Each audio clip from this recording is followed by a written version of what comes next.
നമസ്കാരം. തെരഞ്ഞെടുപ്പ് കഴിഞ്ഞു. ഇനി 4-ാം തീയതി വരെ, മെയ് 4-ാം തീയതി വരെ ജനങ്ങൾ കണ്ണിൽ എണ്ണയൊഴിച്ച് കാത്തിരിക്കുന്നു. ആരായിരിക്കും ഇനി കേരളം ഭരിക്കുക?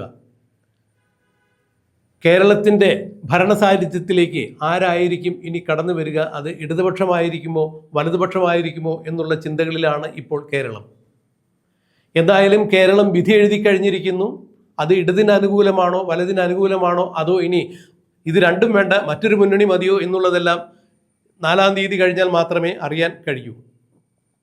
വോട്ടെണ്ണി കഴിയുമ്പോൾ 4-ാം തീയതി ഒരു 4 മണിയോടുകൂടി കേരളം ആര് ഭരിക്കണം എന്നുള്ള ചിത്രം തെളിയും എന്നാണ് മനസ്സിലാക്കാൻ കഴിയുന്നത്.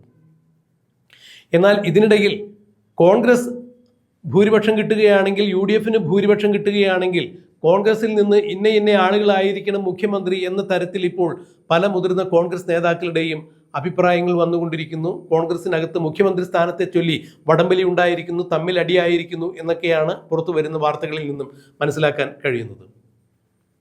നിയമസഭയിലേക്ക് മത്സരിക്കുവാൻ കെ സുധാകരന് സീറ്റ് നൽകാതിരുന്നതിനാൽ അദ്ദേഹത്തിന് പ്രതിപക്ഷ നേതാവായ VD സതീശനോട് കടുത്ത നീരസമുണ്ട്. അതിനു മുമ്പേ തന്നെ KPCC പ്രസിഡന്റ് സ്ഥാനത്ത് നിന്നും കെ സുധാകരനെ നീക്കിയത് VD സതീശന്റെ സമ്മർദ്ദ ഫലമായി തന്നെയാണ് എന്നുള്ള രീതിയിൽ തന്നെ കെ സുധാകരൻ വിശ്വസിക്കുന്നുണ്ട് എന്നാണ് മനസ്സിലാക്കാൻ കഴിയുന്നത്. അതെന്ത് തന്നെയായാലും കെ സുധാകരൻ, പ്രതിപക്ഷ നേതാവ് VD സതീശൻ മുഖ്യമന്ത്രിയായി വരാൻ പാടില്ല എന്നുള്ള ഉറച്ച നിലപാടോടുകൂടി ഓരോ ദിവസവും അഭിപ്രായങ്ങൾ രേഖപ്പെടുത്തിക്കൊണ്ടിരിക്കുന്നു. ഒരു ദിവസം രമേശ് ചെന്നിത്തല മുഖ്യമന്ത്രിയാകണം എന്ന് കെ സുധാകരൻ പറയുന്നു. അടുത്ത ദിവസം, അതായത് ഈ കഴിഞ്ഞ ദിവസം, അദ്ദേഹം KC വേണുഗോപാൽ മുഖ്യമന്ത്രിയാകണം എന്നുള്ള അഭിപ്രായം രേഖപ്പെടുത്തിക്കൊണ്ട് ഒരു FB കുറിപ്പിട്ടിരിക്കുന്നു. അത് കേരളത്തിൽ വലിയ ഒച്ചപ്പാടുകൾ ഉണ്ടാക്കിയിരിക്കുന്നു. KC വേണുഗോപാലിനോട് അനുകൂലിക്കുന്ന ആളുകളും VD സതീശനെ അനുകൂലിക്കുന്ന ആളുകളും രമേശ് ചെന്നിത്തലയെ അനുകൂലിക്കുന്ന ആളുകളുമെല്ലാം കെ സുധാകരൻ്റെ FB കുറിപ്പിന് അടിയിൽ വന്ന് കമൻറ്റുകൾ രേഖപ്പെടുത്തുമ്പോൾ കേരളത്തിൽ അധികാരമോഹമുള്ള കോൺഗ്രസ് വീണ്ടും പടുകുഴിയിലേക്ക് പോകുന്നു എന്നൊക്കെയാണ് ഇപ്പോൾ മനസ്സിലാക്കാൻ കഴിയുന്ന ചിത്രം. അധികാരമോഹം കോൺഗ്രസിനെ നശിപ്പിക്കും എന്നാണ് പലപ്പോഴും തോന്നിയിട്ടുള്ളത്. അത് തന്നെ ഇപ്പോഴും നടക്കുന്നു. അധികാരമോഹവും ഗ്രൂപ്പ് കളിയുമെല്ലാം കോൺഗ്രസിനെ ഛിന്ന ഭിന്നമാക്കിയിരിക്കുന്നു. ഇനിയും അത് വീണ്ടും ശിഥിലമായി പോകും എന്ന തരത്തിലേക്കാണ് ഇപ്പോൾ കെ സുധാകരൻ അടക്കമുള്ള ആളുകളുടെ പോസ്റ്റുകൾ കാണുമ്പോൾ മനസ്സിലാക്കാൻ കഴിയുന്നത്. എന്നാൽ UDF സംവിധാനത്തിന് ജനങ്ങൾ കൊടുത്ത അംഗീകാരമാണ് മന്ത്രിസഭ രൂപീകരിക്കാൻ ഭൂരിപക്ഷം കിട്ടുകയാണെങ്കിൽ അത് തന്നെയാണ് ജനങ്ങൾ കൊടുത്ത അംഗീകാരം. അല്ലാതെ അത് കോൺഗ്രസിൻ്റെ മാത്രം നേട്ടമാണ് എന്ന് പറയാൻ സാധിക്കില്ല. ഇപ്പോഴും തെരഞ്ഞെടുപ്പ് ഫലം പുറത്തു വന്നിട്ടില്ല. ഏതെങ്കിലും കാരണവശാൽ UDF-ന് ഭൂരിപക്ഷം കിട്ടുകയാണെങ്കിൽ, മന്ത്രിസഭ രൂപീകരിക്കാനുള്ള ഭൂരിപക്ഷം ഉണ്ടാവുകയാണെങ്കിൽ അത് UDF-ന് ജനങ്ങൾ വിശ്വസിച്ച് നൽകിയ വോട്ടാണ്. ആ വോട്ട് ചെയ്ത ജനങ്ങളെ വിശ്വാസത്തിലെടുക്കാതെ അവഹേളിക്കുന്ന തരത്തിൽ കെ സുധാകരൻ അടക്കമുള്ള ആളുകൾ ഇത്തരത്തിലുള്ള പരസ്യ പ്രസ്താവനകളുമായി മുന്നോട്ട് പോകുമ്പോൾ ജനങ്ങളെ വിലക്കെടുക്കാതെ, ജനങ്ങളുടെ അഭിപ്രായത്തെ മാനിക്കാതെ ഇത്തരത്തിൽ അഭിപ്രായ പ്രകടനം നടത്തുന്നത് കോൺഗ്രസിന് ഇനി ഒരിക്കലും ഭൂഷണമായി തീരില്ല എന്ന് തന്നെയാണ് ഇതിൽ നിന്ന് മനസ്സിലാക്കാൻ കഴിയുക. ഇനി ഒരു നിയമസഭാ തെരഞ്ഞെടുപ്പ് നടക്കുന്ന സാഹചര്യത്തിൽ അനാരോഗ്യം മൂലം കെ സുധാകരനൊന്നും തെരഞ്ഞെടുപ്പ് രംഗത്ത് ഉണ്ടാകില്ല എന്നാണ് ഇപ്പോഴത്തെ അദ്ദേഹത്തിൻ്റെ ആരോഗ്യസ്ഥിതി മനസ്സിലാക്കാൻ കഴിയുന്നത്. എന്തായാലും അദ്ദേഹം പൂർണ്ണ ആരോഗ്യം വീണ്ടെടുത്ത് വീണ്ടും പൊതുപ്രവർത്തനത്തിലേക്ക് വരട്ടെ എന്ന് നമുക്ക് പ്രത്യാശിക്കാം, ആശംസിക്കാം. അപ്പോഴും 5 വർഷം കഴിഞ്ഞ് നടക്കാനിരിക്കുന്ന തെരഞ്ഞെടുപ്പിൽ കെ സുധാകരൻ ഇനി മത്സര രംഗത്ത് ഉണ്ടാകുമോ ഇല്ലയോ എന്നറിയില്ല.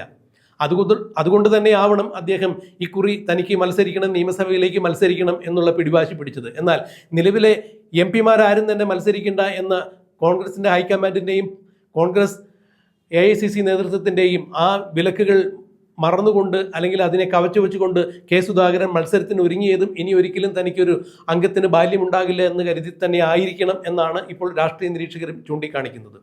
അതെന്ത് തന്നെയായാലും സുധാകരൻ്റെ ആ സ്വപ്നം പൊലിഞ്ഞിരിക്കുന്നു. ഇപ്പോൾ KC വേണുഗോപാൽ മുഖ്യമന്ത്രിയാകണം എന്നൊക്കെ പറഞ്ഞ് സുധാകരൻ FB കുറിപ്പിടുമ്പോൾ ഈ കാര്യം ഒരു മാധ്യമപ്രവർത്തകൻ UDF-ൻ്റെ പ്രധാന ഘടകകക്ഷിയായ മുസ്ലിം ലീഗിലെ നേതാവായ കുഞ്ഞാലിക്കുട്ടിയെ ധരിപ്പിക്കുകയുണ്ടായി. കുഞ്ഞാലിക്കുട്ടി പറഞ്ഞത് കോൺഗ്രസിന് മുഖ്യമന്ത്രി ആരായിരിക്കണം, കോൺഗ്രസിലെ മുഖ്യമന്ത്രി ആരായിരിക്കണം എന്നുള്ളത് കോൺഗ്രസിൻ്റെ ആഭ്യന്തര പ്രശ്നം തന്നെയാണ്. കോൺഗ്രസിൻ്റെ മുഖ്യമന്ത്രിയെ തിരഞ്ഞെടുക്കേണ്ടത് കോൺഗ്രസ്സാണ്. അതിൽ ലീഗിന് മറ്റ് ഏതെങ്കിലും തരത്തിലുള്ള ബന്ധമില്ല. എന്നാൽ UDF കൃത്യമായി പ്രതിപക്ഷ നേതാവിന് ഒരു പിന്തുണ പ്രഖ്യാപിച്ചിട്ടുണ്ടായിരുന്നു. കേരളത്തിലെ UDF-നെ സുശക്തമാക്കി തെരഞ്ഞെടുപ്പിനെ നേരിടുവാനും വീണ്ടും അധികാരത്തിലെത്തിക്കുവാനും പ്രതിപക്ഷ നേതാവിന് പരിപൂർണ പിന്തുണ നൽകിയിട്ടുണ്ടായിരുന്നു.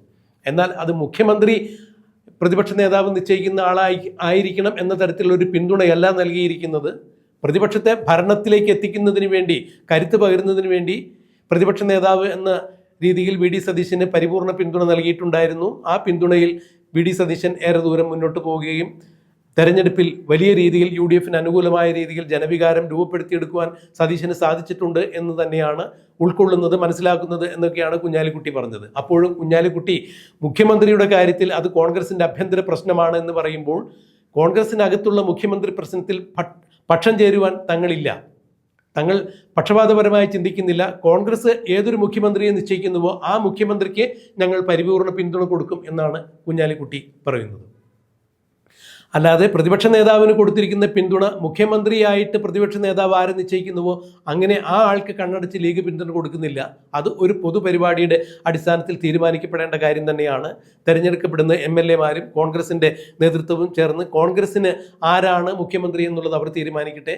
പിന്നീട് UDF ആരെ പിന്തുണയ്ക്കും, മുഖ്യമന്ത്രിയായി ആര് വരണം, അല്ലെങ്കിൽ മുഖ്യമന്ത്രി തെരഞ്ഞെടുക്കപ്പെടുന്ന മുഖ്യമന്ത്രിക്ക് പിന്തുണ കൊടുക്കുന്ന കാര്യമെല്ലാം മുസ്ലിം ലീഗ് പിന്നീട് ഘടകകക്ഷി എന്ന രീതിയിൽ തീരുമാനിക്കും എന്നാണ് കുഞ്ഞാലിക്കുട്ടി പറഞ്ഞത്. അതായത് വി ഡി സതീശൻ മുഖ്യമന്ത്രിയാകണം എന്നതിനോട് തങ്ങൾ ഒരു കാരണവശാലും പരസ്യമായി ഇപ്പോൾ പ്രതികരിക്കുന്നില്ല എന്ന് തന്നെയാണ് കുഞ്ഞാലിക്കുട്ടിയുടെ വാക്കിൽ നിന്നും മനസ്സിലാക്കാൻ കഴിയുന്നത്.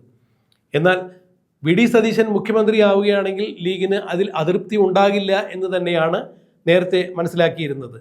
മാറിയ സാഹചര്യത്തിൽ ഇനി എന്താണ് സംഭവിക്കുക എന്നുള്ളത് കണ്ടറിയേണ്ടത് തന്നെയാണ്. എന്തായാലും കേരളത്തിൽ UDFന് അനുകൂലമായ ഒരു വിധിയെഴുത്ത് നടന്നിരിക്കുന്നു. UDF അധികാരത്തിൽ വരുന്നു എന്ന് തന്നെ പ്രതീതി ഉളവാക്കുന്ന തരത്തിലാണ് തെരഞ്ഞെടുപ്പ് കഴിഞ്ഞപ്പോൾ UDFലെ ഓരോ കക്ഷികളും കൃത്യമായി തന്നെ അവരവരുടെ അഭിപ്രായങ്ങൾ രേഖപ്പെടുത്തിയിരിക്കുന്നത്. ഒരു പൊതുജന സർവേയിലും ഇത് തന്നെയാണ് രേഖപ്പെടുത്തിയിരിക്കുന്നത്. UDF അധികാരത്തിൽ വരും എന്ന് തന്നെയാണ് പറയുന്നത്. പ്രധാനപ്പെട്ട രാഷ്ട്രീയ നിരീക്ഷകരെല്ലാം ഇത് ചൂണ്ടിക്കാണിക്കുന്നു. എന്നാൽ കോൺഗ്രസ് അധികാരത്തിൽ വന്നാൽ ആരാണ് മുഖ്യമന്ത്രി ആകേണ്ടത്, അല്ലെങ്കിൽ കോൺഗ്രസിന് മുഖ്യമന്ത്രി ആരായിരിക്കണം എന്നുള്ളത് കോൺഗ്രസിന്റെ ആഭ്യന്തര പ്രശ്നമാണ്. അതിൽ ലീഗ് തലയിടുന്നില്ല.